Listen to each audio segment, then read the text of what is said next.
What's in the box? All right, I have to say, I caught like 80% of it, but I could hear you guys outside. This was the best laughing audience I think I've ever seen at the New Beverly. Like, it was insane. Okay.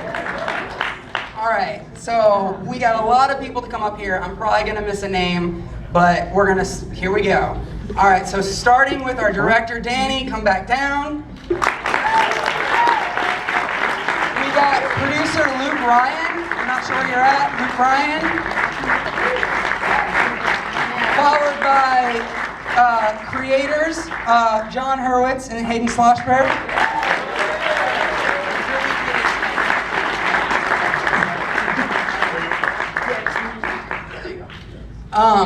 All right, and then we've got our Harold and Kumar, Jon, Cho, and Kal Penn.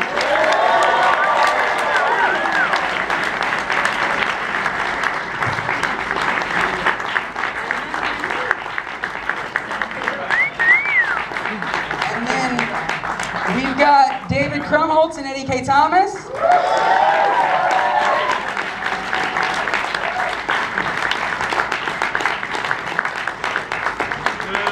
All right, and someone who wasn't listed, who's honestly on one of my favorite shows ever, Meloni, aka Freak Show.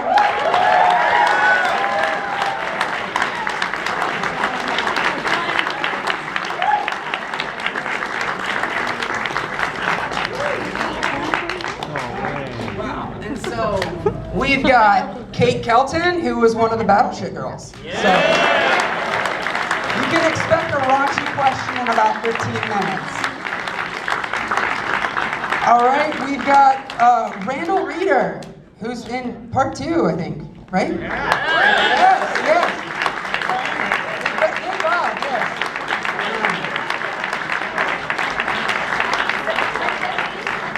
And then we got Lester Speight.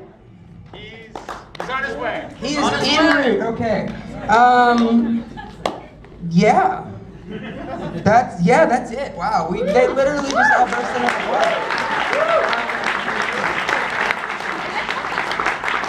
Wow, this is like legendary. Like I said, we're breaking the records here. All right, I guess we'll start off with the most basic question with Jon and Hayden. Where did this concept come from? I know it's based off a friend, but when did it start? How did it start? And how did you get it into Hollywood?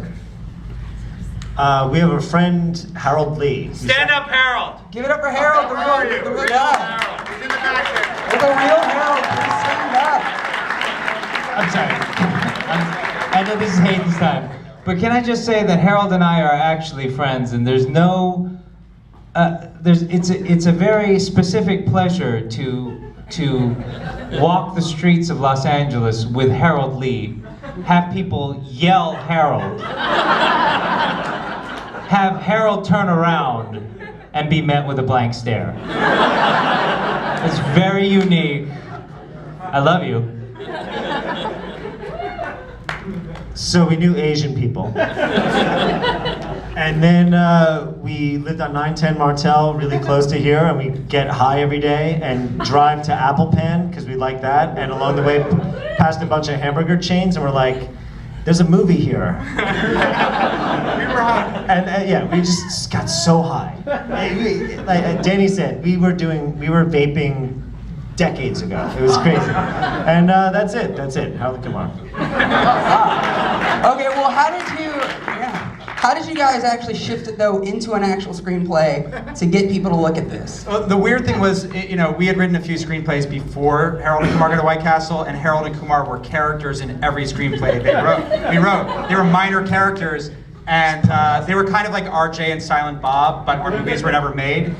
So we're like, we had this idea for a movie about going to get burgers. We're like, let's put Harold and Kumar front and center. And it was writing that script, and it just stood out in Hollywood. It was one of those things no one else, our logic at the time writing it was like, no one else is probably writing a stoner comedy about an Asian dude and an Indian dude who are going to get White Castle. It was an idea that we could write. We were pretty sure no one else is writing that. That's your 3-act structure right there. The guy who was writing it must have been really pissed. Yeah, exactly. Whoever was on that same track. Let's ask Luke what his perspective. Yeah, you were the one that let's came ask in Luke. and begged for this movie to get made, right? Or vouch for it, really fought for I it? certainly vouched for it, but it was an incredibly funny script. It became an incredibly funny movie because of everybody up here. But at the same time, it was also it had some things inside of it that were really, really true about friendship. In a way that there was something nice and emotional that was underneath it, so you could make a good argument for it besides the fact that it's just fun.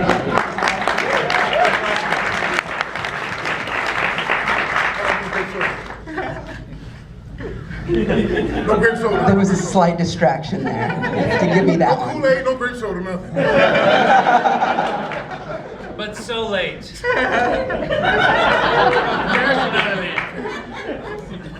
CPT. All right, so you got a hold of it, Luke, and the script was there. And what was the next step? This looks like it was about to get made. And how did Danny get thrown into the mix as a director? Yeah, I don't know. I think you were already there. He came with there it. before Luke got it. It was Yeah, I think it was actually quite the opposite. It was you had an incredibly good script with an incredibly talented director, and then you had a bunch of like scared old guys who didn't want to make the script. So we had to go fight with them and kind of push a boulder uphill, and then ultimately just lay down and say like, this is going to be a really good funny movie. This deserves to get made, and we all kind of did that collectively in a way, and ultimately got that across the line. Yeah, it was a team effort, but was coming off of Dude, Where's My Car, which is honestly just as, let's say, generic of a concept. They can't find their car, they want to go to White Castle. Like, was that part of the reason why you were brought on in terms of director? But We were looking for after the genericism. The answer is yes. that's what I figured. All right, so straight into casting. Let's talk to Kal and Jon here. How did you guys first audition for this? Had you known each other prior to Harold and Kumar? Or You go. I knew of Jon, but had not met him before. I think we had what's called a mixing and matching session, which is like 4 months into the audition process. They put you in a room together with all the different choices for Harold and the different choices for Kumar. But I had met Jon and Hayden, like 3 months before the casting process? I was doing a movie, and one of the guys we were working with had a birthday party, and they came up to me, and I think it was Hurwitz who said, "Hey, you don't have an Indian accent." I was like, no, and I'm thinking to myself, no, but you're a shitbag.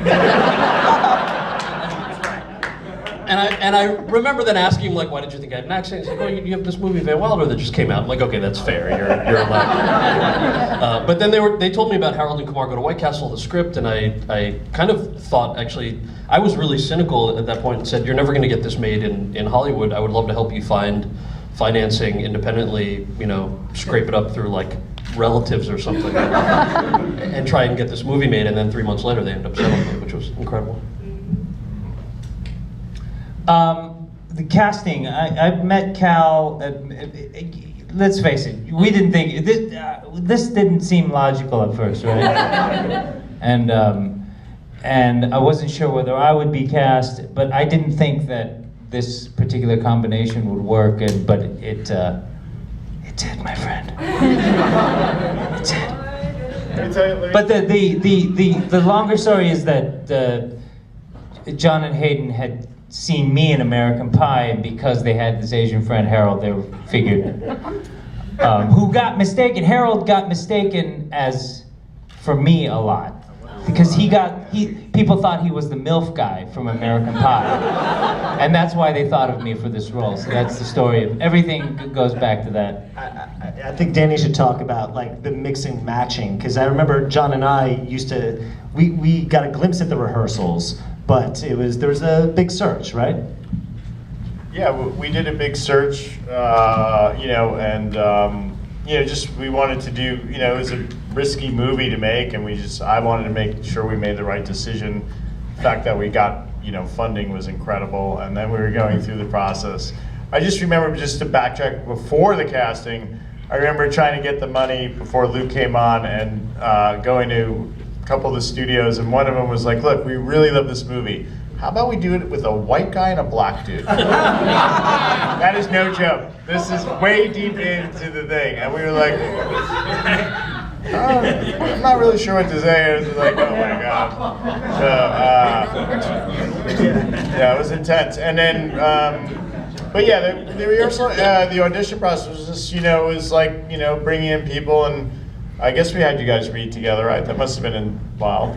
These guys were the best, and I have to say, Jon and Hayden really liked them from the beginning. They're the ones that they, had thought in their heads, I don't know, maybe even when writing, were like, geared towards that. So I was on board, but I tortured them for like months to make sure they were up to snuff, and that was the process. It was good. I mean, these guys are great, and then they, we brought them in. We had a Cassandra Koulakundis, who's a really good casting director, was involved, and and she was great. And it was just that kind of process, a lot of work, and these guys coming in and doing good stuff, and actually growing, I thought, as that audition process, because these roles, in my mind, Kal and Jon are the opposite of their characters. This is in my head. I don't know if that's true, Yeah. but so they were really playing the opposites of themselves. So it was a journey to get, to get there. That's at least that's how I think of it. So yeah, it was a good but arduous process.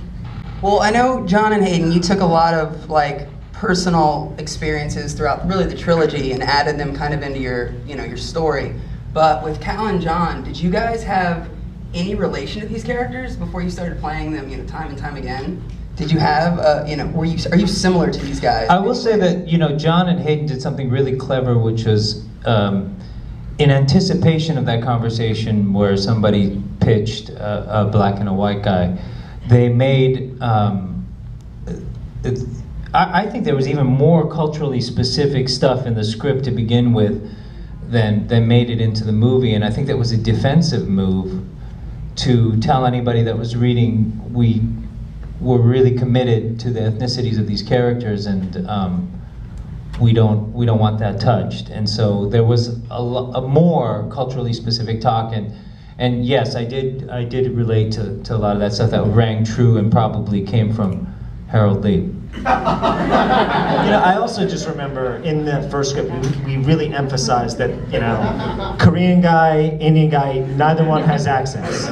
Because at the time, there had never been an Asian character with that accent except for him as the MILF guy.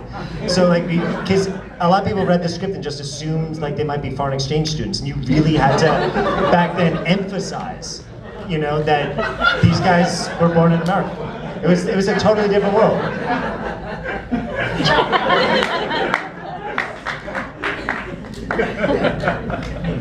Kal?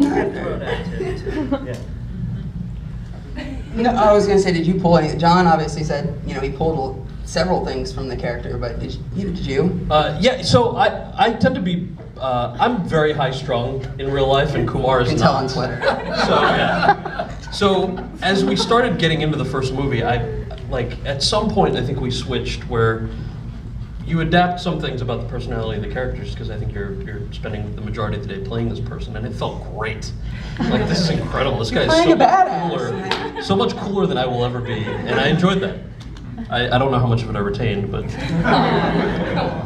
And as writers, I'm a fellow writer, and we get shut out a lot. And this was Jon and Hayden. This was kind of your child, your baby, and passing the torch to a director and producers and Warner Brothers.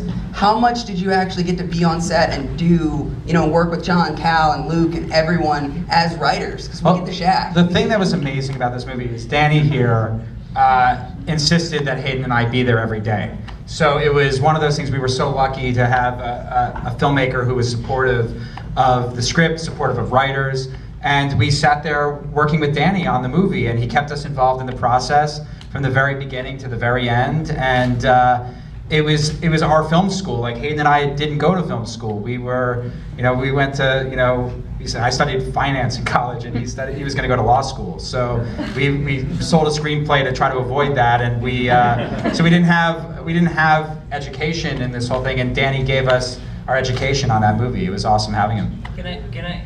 Oh, go ahead. No, I was just going to say, I try to use and abuse these guys as much as possible. Had them rewriting all through the thing. It was fantastic. It was really fun. I mean, as I said before the movie, we had a great time making it. And then also just having these guys, and there was always, scripts never really finished, so we got to really like keep working on it during the shooting, which was fantastic. I was just gonna say, because we're such a little movie, we need a lot of stunt casting, and one of the early victories was casting Chris Meloni. And I was just telling him tonight, like, and speaking of writing, which he, when I saw him on set and worked with him, I was telling him tonight, I'm an actor, but I was looking at what he's doing, I'm like, we don't do the same thing.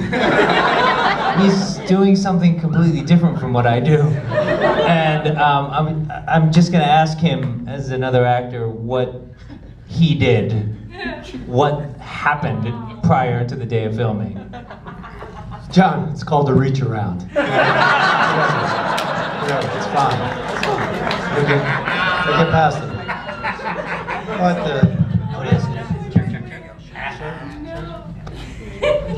Mic check. hey, hi. Salute. Yeah, I'm gonna sing a tune that I wrote. What was the question? No. Anyway. Well, okay, so I My feel- story. Can I just? This is my story. I'm Chris Meloni. This is my story. So my agent calls me up and says, "I got an offer for you," which is rare in the film world. Offer, fantastic. He goes, "It's 3 days in Toronto." Perfect. I was doing SVU at the time. I was kind of burnt out chasing perverts all day long. He said, the role's going to require about 4 hours worth of prosthetic makeup. I was like, that's awesome. I said, what's the name of the character? He goes, the guy's name is Freak Show. Get me on the next flight to Toronto. It was fantastic, and I get there, and they put me in the testing of the makeup. Everything is beautiful. I said, "Where are the teeth?" And they go, "Oh, there's no teeth." Like, you can't have a guy looking like this up top and then have these pearly whites down below. It's absolutely not going to make sense. And I got to tell you, for me personally, the teeth made Freak Show. That and Danny suggesting to me when we were in the car driving, when I picked these two guys up, and Freak Show, when these two guys are arguing, and I whispered to them, "I heard everything you said." And Danny, and so we do one take ago, and there's Danny with his orchestral, he has the little baton twirling the conductor. His little thing, tap, tap, tap, tap. That's how he directs from that, right? Which really fascinated me. But I walked over and I said, "How was that one?" He goes, "Try heard." I heard everything. There you go. It was teeth and heard. Everything else fell over. Alright, so I guess jumping to Eddie and David over here. You're like Yeah. you're like the side duo to the duo. You're coming off of 3 American Pie films. It's 2004. It's right after American Wedding. How did you play a part? I mean, I know I was Jonavon- coming off major successes as well. I was taking it one at a time. Literally our Okay, relationship. Let's This is now all talk we about are. Eddie and David. John you know, and then it's Kal like, are not you were those talking about major characters. successes, We then- are I was those trying to not lump you together. We don't Motherfucker like each other. We never have. It's competition. I'm gonna be Jewish. It is hard for me because No acting. 10 Things I Hate About You and American Pie are like my top 2 teen films. So this is like, it is a I competition. think we can What's get the number along. one? What's better? What do you like more? I'm sorry, it's American Pie. But thanks for playing. But Good night.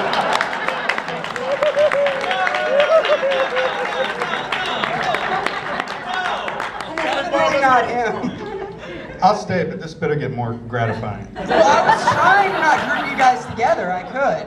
But no, seriously, Eddie first, like how did you get a part of the film? I know they were American Pie fans. Did that play a factor? I mean, similarly, I don't get calls for offers, and they said that they want you to play Rosenberg, and he's Jewish and he smokes pot. Can you do that?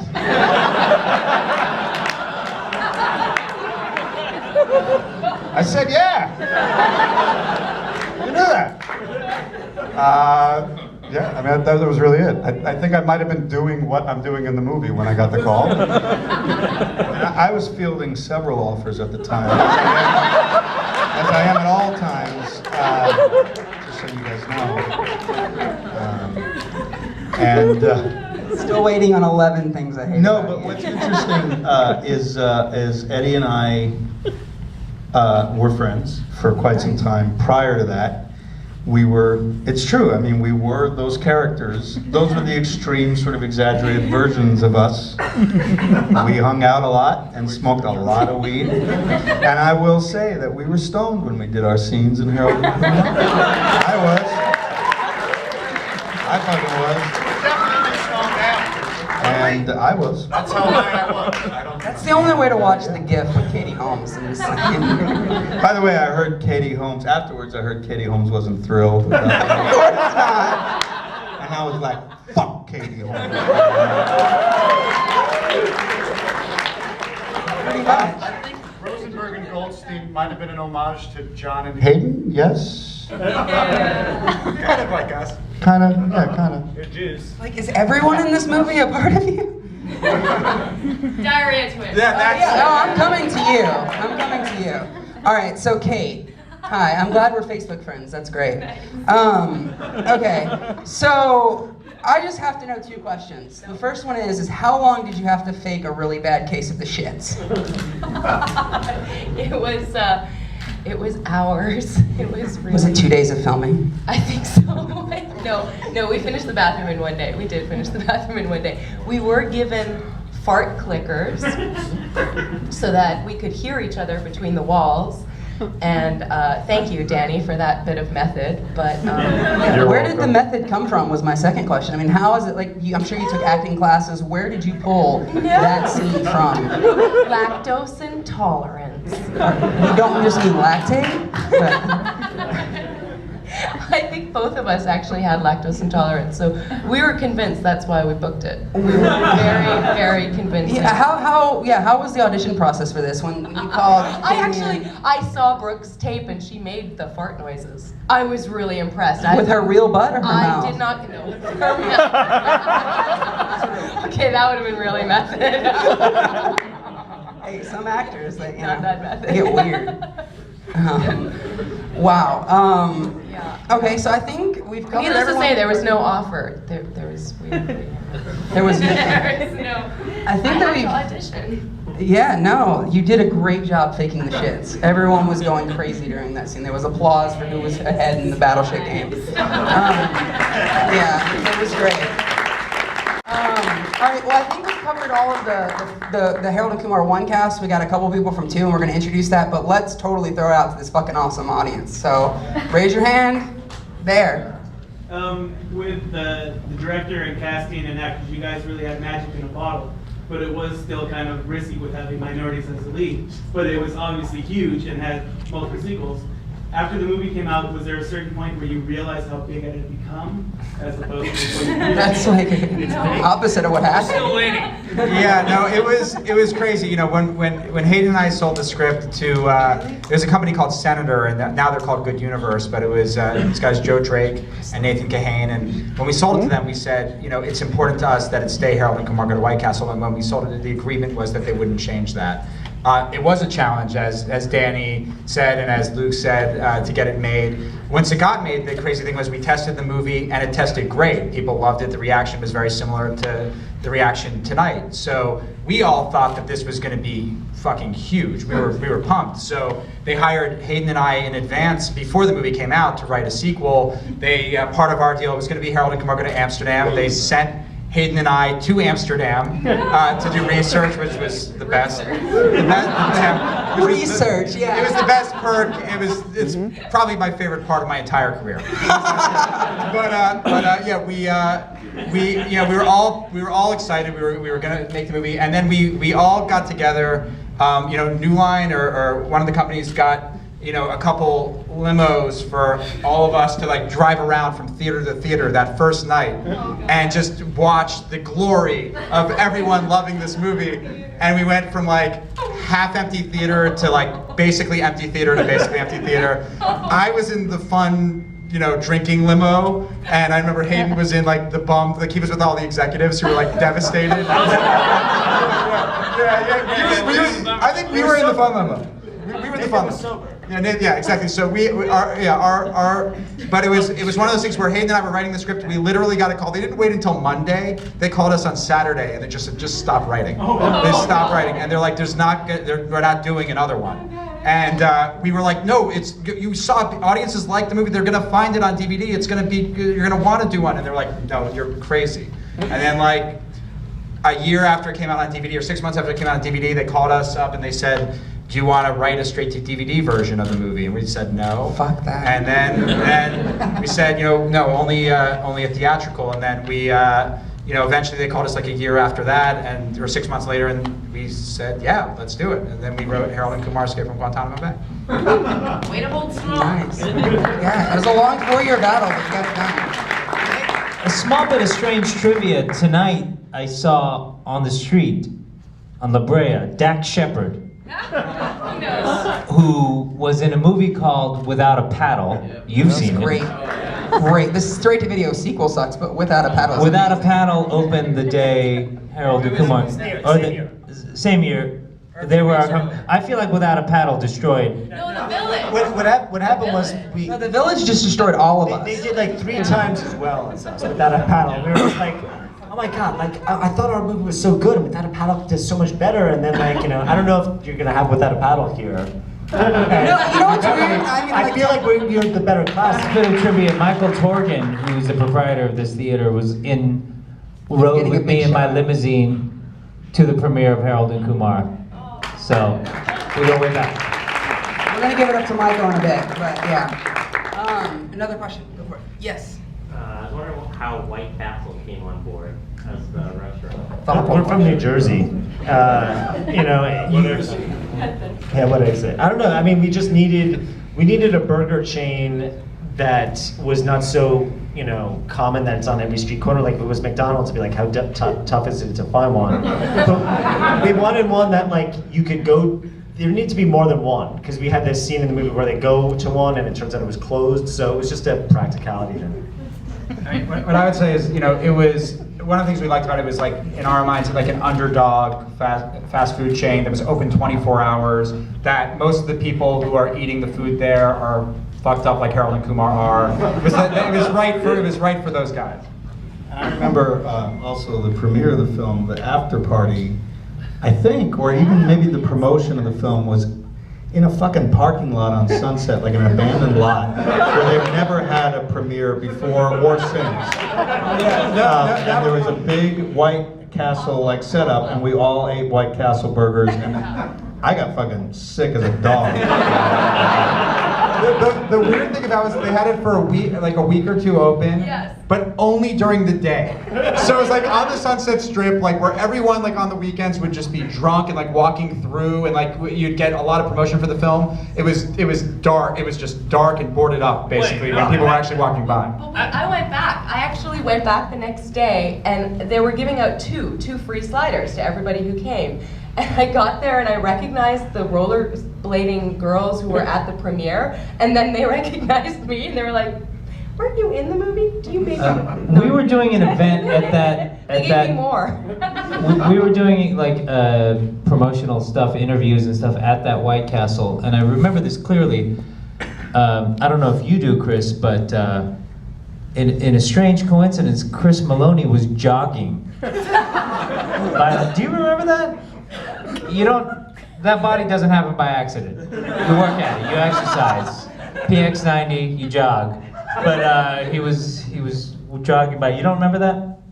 No. Okay. I don't want to call Chris Meloni a liar. All right. Yeah. Okay. In the middle, the girl. Were there ever talks for a spin-off with Goldstein and Rosenberg going? Yes, there were. Let's talk. Yes, there really were. There were. When we made well, you know, it was all just like naive ambition. You know, I didn't think so. It was all like, we're gonna get to make another fucking movie. It's like, no way. But I'll tell you what did happen. A little, I wouldn't even call this trivia. I'd call this tragedy. There was a scene in the original movie where Harold kind of trips out and goes through Burger Heaven. In Burger Heaven, yes, I am going to tell this motherfucker story, because it pisses me off. So in Burger Heaven, lots of it's like a restaurant. Turn your mic off. No one cares anymore. Fucking Eddie K. Forever linked with this fucking idiot. Anyway, so it was like this psychedelic trip that he went on, Burger Heaven, and part of it was at one point he sees us, and me and Eddie, and I'm dressed up like Ali G, and he's dressed up as a Hasidic Jew, and so they filmed us up against a green screen, dancing and doing all kinds of stuff, and then they put hot dogs in our hands because we went to hot dog heaven. And we were, you know, like sword fighting with the hot dogs. And then I thought, hey, you know, it'd be funny if Eddie gets down on his knees in front of me, sticks his fucking tongue out, and I put the hot dog like it is my dick, and I slap his tongue with the hot dog. And we filmed. And then says, "You like that, don't you, you silly dilly bitch?" Yeah. And we filmed it, and it was uproariously funny. And then that night, this is where weed goes bad. That night, Eddie and I went back to. This is why drugs are bad, kids. Yeah, exactly. We went back to Eddie's hotel room. That's what we're here to tell you. Eddie and I, as we did, we smoked a bunch of weed. And Eddie, I got a little nervous. He got paranoid and flipped out, and he was like, "They can't use that tape. American Pie 2 is coming out, and I can't have anyone see. It looks like your dick." I'm like, "No one's gonna think it's my dick, dude. No one's gonna think I actually pulled my dick out and slapped your tongue with it on camera. Everyone's gonna know it's a hot dog." Hasidic Jew. And unkosher act. Eddie, precious Eddie, you know, and he apologized for this earlier tonight. Eddie went to the set the next morning and demanded that the producers destroy the tape. Destroyed? I said, don't put it in the movie. And no, and they did. They destroyed that fucking tape. And it's probably the greatest moment of my career. And I'm certifiably washed Wouldn't the up Goldstein Rosenberg spinoff be fantastic? Yeah. Come on. Can't get enough of this shit. But they'll Shut get him up. But they'll get a lot of us in the Harold and Kumar animated series that we're all making for Adult Swim. Yeah. Thank you very much. Am I not allowed to say that? No, I think that's the perfect way to finish this with that. But let's do a couple more questions. Yeah. Perfect way to end it. Let's ask one. Say that the person from you had the exact same question, and so she's the smartest person on the face of the earth. But on the basis of your response, make that fucking sequel with the duo. Are at least more predominant. Eddie and I are less likely to get a movie greenlit than two fairly unknown Asian and Indian actors. That's just the sad truth of it. But thank you.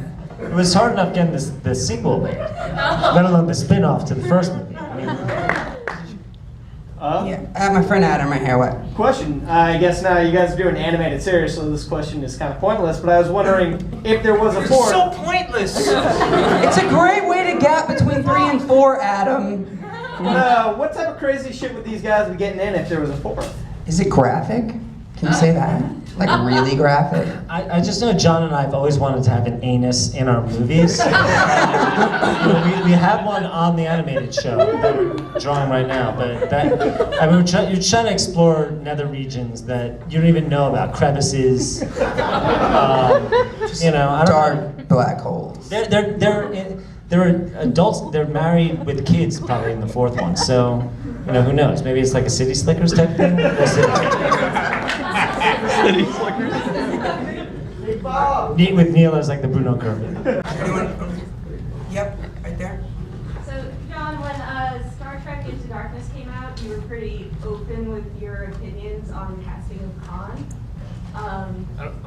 So. It's a serious question. Serious question. What would your publicist say, John?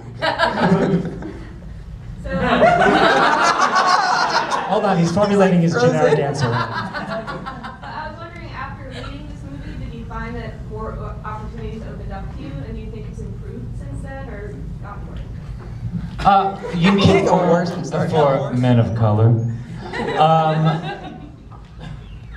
I think it has gotten better, and I don't know whether this is, you can trace it to this. I feel like a funny Asian guy is become kind of a stock character, no? I see the funny Asian guy a lot, and if this movie had something to do with it, I'm proud of that. I'm proud of this movie, and I didn't realize. I'll end with this. Just I get called Harold more than anything else on the street, and if that's if that's how it goes down, I'll be really pleased with it. I have this PO box, and a man tapped my shoulder at the place where I checked my mail, and it was Bud Cort, who's Harold and Maude, and he was like, "Hey, I'm Harold too." And I was like, "Yeah, I am Harold. Yeah. It was great." So anyway, I have an enormous amount of affection for the filmmakers, for the people that worked on this movie, and also for the audience who really gave me my life, and against logic, we have 3. It's bizarre.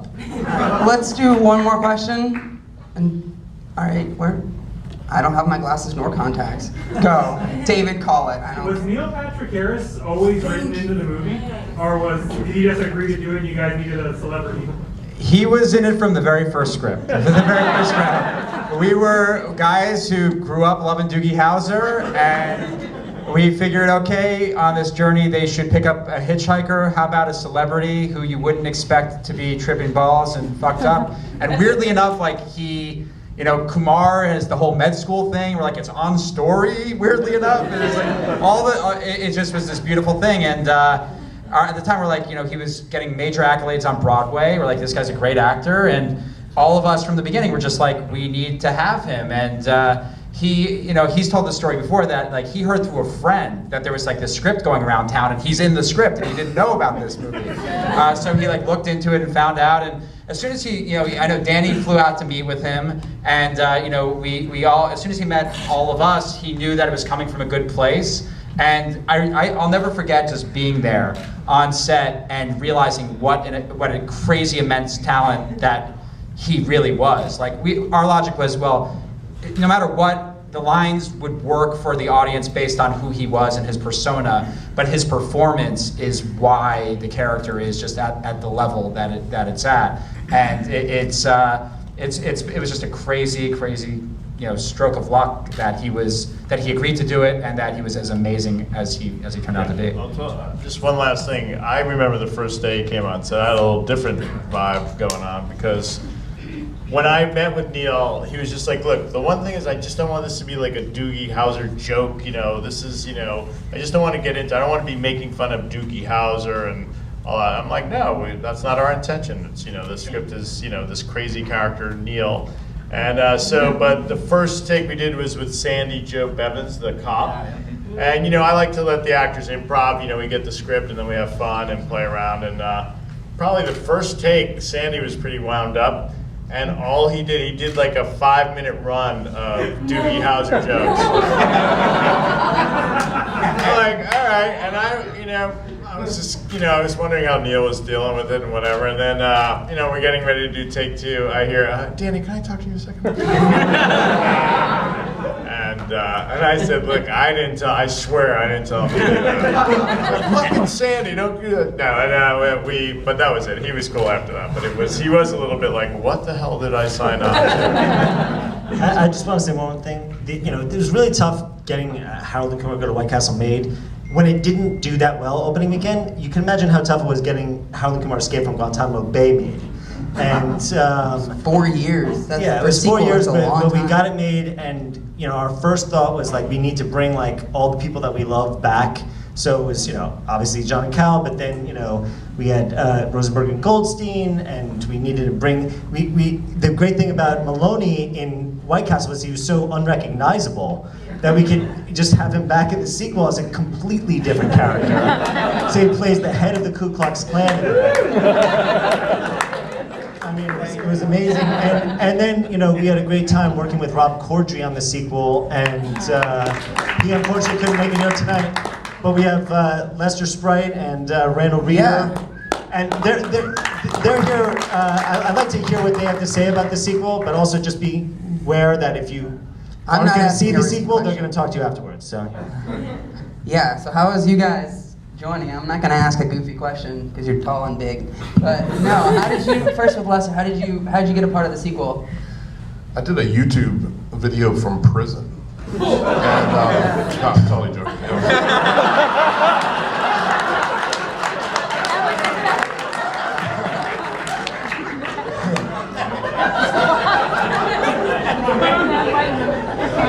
Well, basically what I did was I got a call from my agent, and I remember her telling me, I remember the day very clearly, she said, was it for the fact that you could do a dual hand job?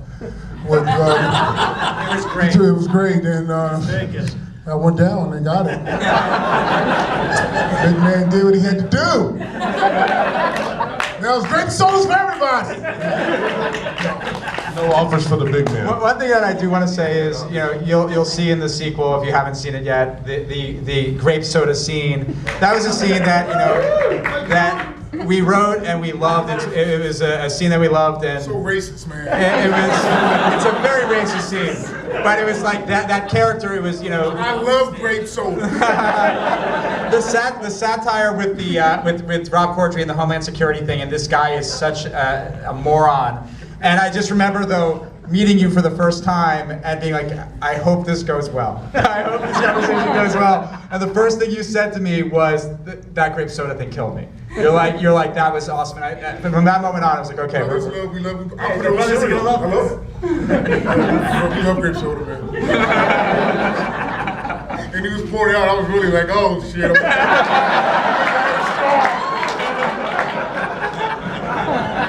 All right, and so to sum it all up now, we've had 3 movies, and let's talk about this kind of animated series and the possibility of a 4th film. What can you spill in the series? Is it a 30-minute show? Is it a snippet show? What's going on with that?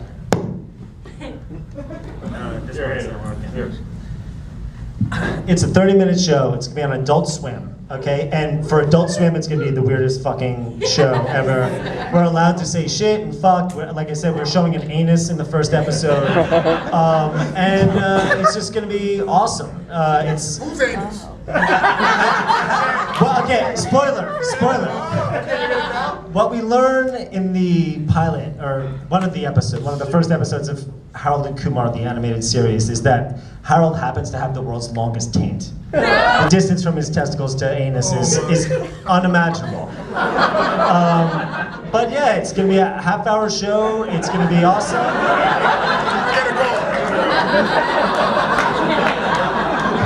The thing that we love about the animated show, in addition to getting to see parts of Harold that you wouldn't expect, was in animation, the budget, you're able to take Harold and Kumar anywhere, and that's always been a challenge with the franchise. These movies, we don't make them for a lot of money, and to be able to do this kind of continue these characters and bring them anywhere we choose to, and the sky's the limit, literally. But we're gonna have the opportunity to bring everybody back. I mean, you know, Gary Anthony Williams, who is in the jail cell scene in this Paula? movie, is involved. Paula's involved. Clock stoppers forever. You know, and you know, our hope is to get everybody on this stage and everybody else that you see in this movie involved, because it's been fun, you know, doing these movies. So. Can I just, as you were speaking and giving away the spoiler, it dawned on me that I'm now going to have to explain to my parents what that is, why it matters that Harold has the world's largest taints. Why is it significant to the story? And I find out. appreciate that. I'm nervous about it. It absolutely is. It's a setup. It's the world's slimiest taint as well. All right. It's a major factor. Well, we're gonna start the second one in a few minutes, but I actually have to give a couple shout outs.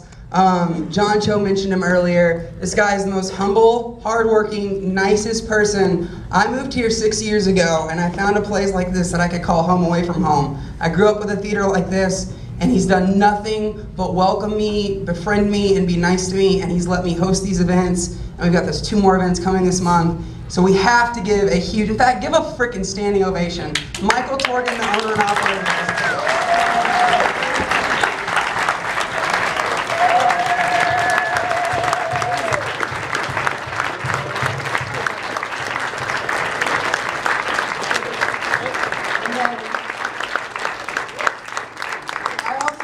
Shout out everyone in the first 2 rows. You're my friends. I love you guys. I post about these events. You don't even have to ask, where can we buy tickets? When can we show up? Here you are. I love you all. And especially to Jon Hurwitz.